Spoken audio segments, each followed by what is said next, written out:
E durante a pandemia, muita gente teve que dar um jeito aí para garantir a renda, né? A maior dificuldade foi lidar com os constantes aumentos dos combustíveis e do gás de cozinha. De janeiro a setembro, o preço da gasolina disparou 33,6% e do etanol 47% aqui em Campinas.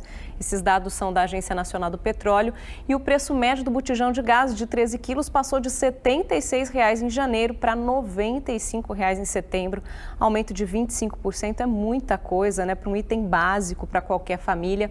Para entender um pouco melhor essa política de preços e o impacto para o consumidor, nós vamos conversar hoje aqui ao vivo com o professor Paulo Oliveira, que é economista do Observatório da PUC Campinas. Paulo, muito obrigada, viu, pela sua participação. Eu queria que você começasse explicando a quem a gente pode atribuir, né, esses aumentos tão grandes. Boa tarde, Larissa. Boa tarde, telespectadores. É importante, né, a gente ter clareza que esse aumento recente de preços está ligado, sobretudo, a fatores externos, né?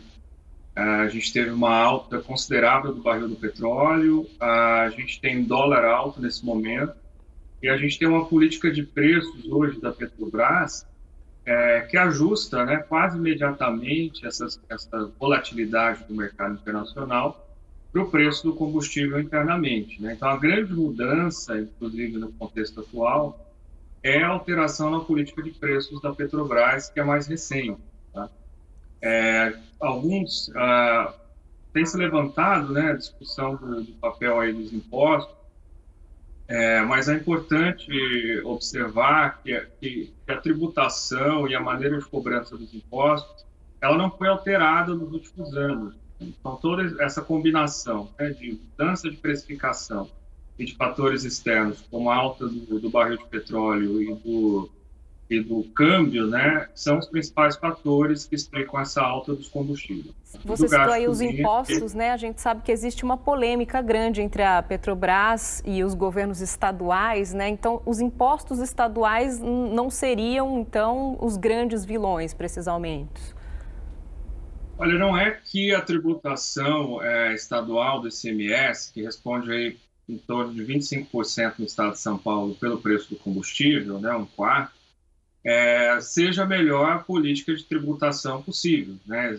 É discutível, de fato, a tributação do ICMS dos estados sobre o combustível, mas esse padrão de tributação não foi alterado nos últimos anos, né? Então, a gente não pode atribuir essa alta recente a esse esquema de tributação, né, que hoje funciona se estabelece um preço, né, se faz uma previsão de preço, e em cima desse preço se aplica uma tarifa percentual no estado de São Paulo de 25%. A gente tem visto a inflação, né, passou aí dos 10% nos últimos 12 meses e os economistas, de uma maneira geral, sempre apontam, inclusive, o valor, o aumento do combustível, no impacto para o orçamento doméstico mesmo. Eu queria que você também explicasse um pouquinho para a gente como que funciona isso, né? De que forma o combustível impacta tanto no orçamento doméstico de uma maneira geral. Sim, o combustível ele tem um efeito de difusão em outros preços da economia, né, muito grande, porque como a gente tem uma matriz de transporte, sobretudo baseada em rodovias, né, transporte rodoviário e utilização dos derivados de petróleo, qualquer aumento no custo do transporte para a produção industrial, no processo de distribuição, vai afetar um contingente grande de preços, né?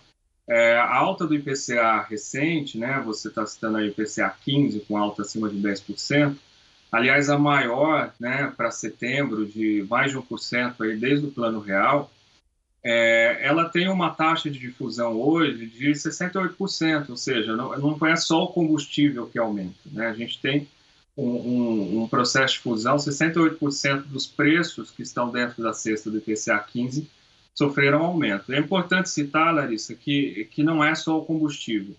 O aumento da energia elétrica teve igual impacto no IPCA 15. Tá? Então, se a gente observar aí que 0,17 pontos percentuais vieram do combustível, 0,17 pontos percentuais vieram do aumento da energia.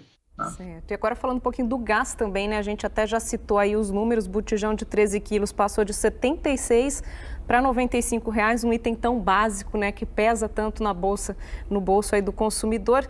Nesse caso, você acredita na necessidade realmente de uma ajuda do governo para a compra do gás especificamente?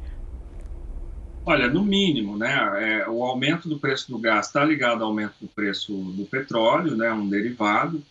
E essa política de preço, né, que se ajusta muito rápido ao contexto internacional, ela prejudica diretamente os mais pobres, né, num contexto onde a taxa de desemprego ainda é alta, isso tem um peso bastante significativo no orçamento familiar.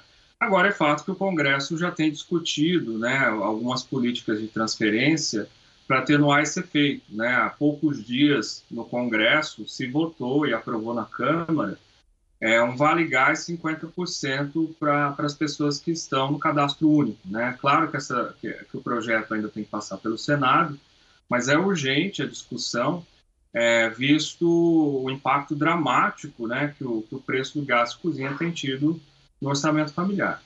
Certo. E agora, existe alguma coisa, a gente falou aí da ajuda, né, de custo, mas existe alguma coisa que os governos, tanto federal como estadual, podem fazer para segurar esses aumentos ou até para colaborar para uma redução, Paulo? Olha, sim, tem caminhos, né? A própria revisão da política de precificação da Petrobras teria um impacto imediato nesse momento nos aumentos, embora o fator principal para o aumento seja um fator internacional, né? Antes dessa política de Desculpa te preço... interromper, o Varley, que é um telespectador nosso, até fala se existe uma possível recuperação, não existe uma expectativa de uma recuperação dessa economia, uma deflação. Você acredita nisso? Não, a gente vai fechar esse ano com IPCA em torno de 8% e para 2022 a previsão é que a gente ainda fique acima da meta, né? A meta de inflação para esse ano era de 3,75%, o teto da meta de 5,25% e a gente já tem aí bastante segurança em afirmar que vamos fechar 2021 com IPCA acima de 8%. E também a economia, dificilmente você enxerga a deflação, né, nesse processo de crescimento, tá? Então, uma retomada não viria com uma deflação. Talvez ela venha com uma desaceleração da alta dos preços, mas isso também não é previsto para 2022, infelizmente. Infelizmente, uma coisa mais ao longo prazo, né, Paulo? Muito obrigada, viu, pela sua atenção, sua participação aqui com a gente hoje no IPTV1. Obrigada mesmo.